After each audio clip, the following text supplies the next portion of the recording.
जय श्री कृष्णा दोस्तों, आप सभी का हमारे चैनल पर स्वागत है।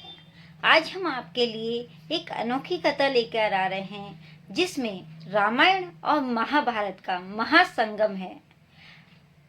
अर्जुन ने किया भगवान राम का अपमान तो हनुमान ने ऐसे तोड़ा उनका घमंड। अर्थात भगवान राम का अगर कोई भी अपमान कर देते हैं तो हनुमान जी त्रेता युग हो या द्वापर युग हो या कलयुग हो, कहीं भी प्रकट होकर उसका घमंड चूर करते हैं।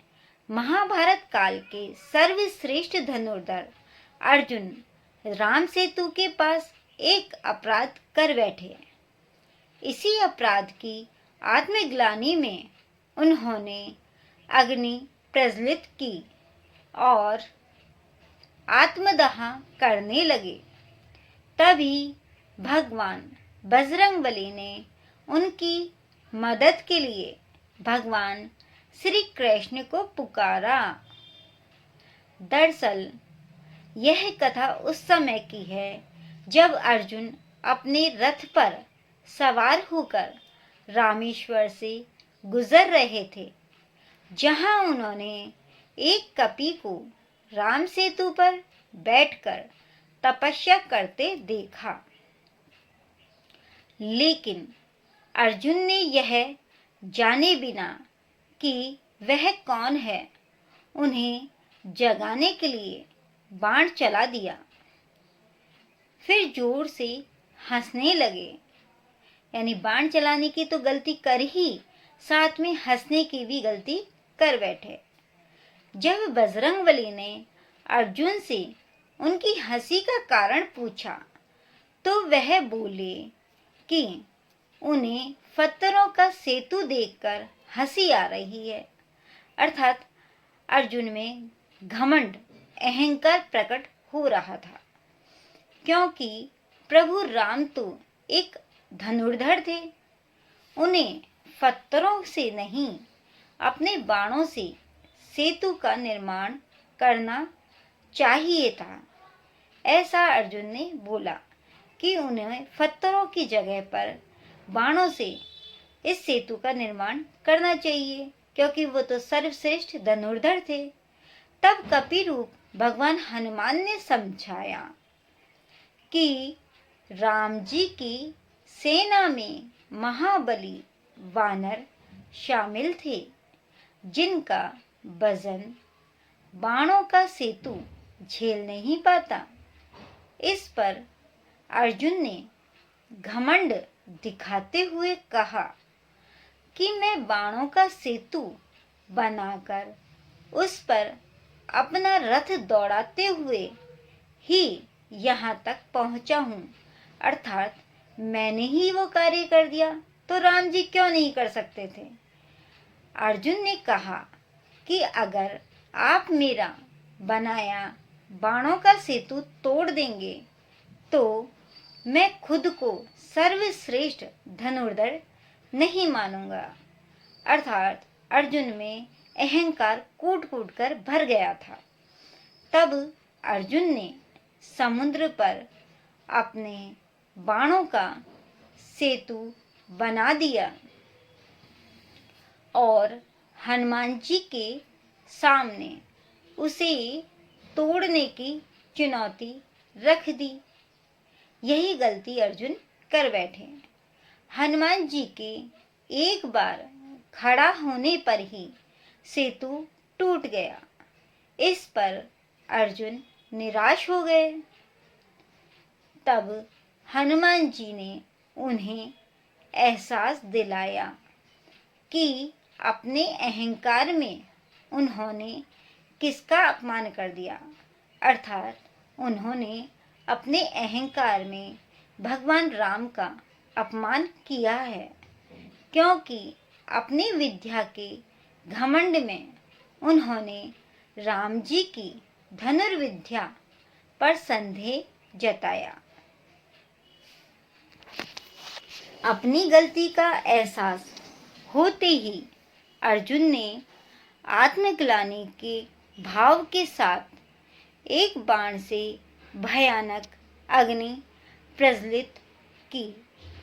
हनुमान ने पूछा कि आप यह क्या कर रहे हैं, कि आपने ये अग्नि जलाई है, अग्नि जलाकर आप क्या करना चाहते हैं। तब अर्जुन ने कहा कि भगवान के अपमान का कारण मेरी विद्या ही है, अर्थात मैं विद्या ग्रहण करके बहुत अहंकारी हो गया, इस कारण मैंने भगवान का अपमान किया और अब मैं इस विद्या के साथ ही खुद भी आत्मदाह करने जा रहा हूँ। भगवान श्री कृष्ण अपनी दिव्य दृष्टि से यह सब देख रहे थे और हनुमान जी के पुकारने पर तुरंत प्रकट हुए। दरअसल भगवान कृष्ण ने ही हनुमान जी को अर्जुन का घमंड चूर करने के लिए भेजा था,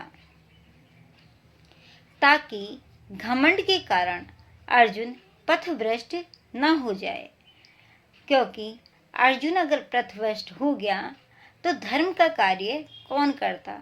इसलिए अर्जुन के घमंड को तोड़ने के लिए श्री कृष्ण भगवान ने हनुमान जी को भेजा। तब भगवान कृष्ण ने अर्जुन से कहा, मित्र, तुम आत्मदाह करना चाहते हो क्योंकि तुमने मेरा अपमान किया है, लेकिन ऐसा करके तुम मेरी बनाई प्रकृति के नियमों का उल्लंघन करोगे। मैंने मनुष्य को यह अधिकार नहीं दिया कि वह स्वयं को अपने कर्मों का फल या पाप का दंड दे। ये अधिकार मैंने किसी भी मनुष्य को नहीं दिया कि कर्मों का फल और पापों का दंड वह खुद को दे सके।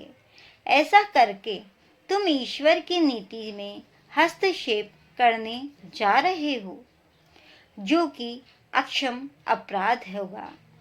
यहाँ ही कृष्ण ने सबसे पहले अर्जुन को महाभारत के युद्ध का संकेत दिया था। कान्हा ने अर्जुन को एहसास दिलाया कि आने वाले समय में जो भयानक युद्ध होगा उसमें तुम ही केंद्र रहोगे और तुम ही धुरी भी, अर्थात तुम्हारे ही इर्द गिर्द वो भयानक युद्ध होगा और उसका मुख्य बिंदु भी तुम ही होगे। इसलिए तुम्हें अपनी विद्या पर जो घमंड हुआ था उसे तोड़ना आवश्यक था, जिससे कि तुम पथभ्रष्ट न हो और सही पथ पर चलकर अपना कार्य करो। दोस्तों, यह थी श्री कृष्ण भगवान का हनुमान जी के द्वारा अर्जुन का घमंड को तोड़ने की कथा। तो आपको यह कथा कैसी लगी? यह एक द्वापर और त्रेता युग दोनों की कथा का मिश्रण था, क्योंकि इसमें हनुमान जी और कृष्ण भगवान दोनों मौजूद हैं। तो इसमें महाभारत और रामायण दोनों का संगम है। तो आपको यह कहानी कैसी लगी? इस कहानी को पढ़कर आपको दोनों कथाओं का पुण्य प्राप्त होने वाला है। तो दोस्तों, आपको यह कहानी अच्छी लगी हो तो कमेंट बॉक्स में जाकर कमेंट अवश्य करें और हमारे चैनल को लाइक, शेयर एंड सब्सक्राइब अवश्य करें। जय श्री कृष्णा दोस्तों।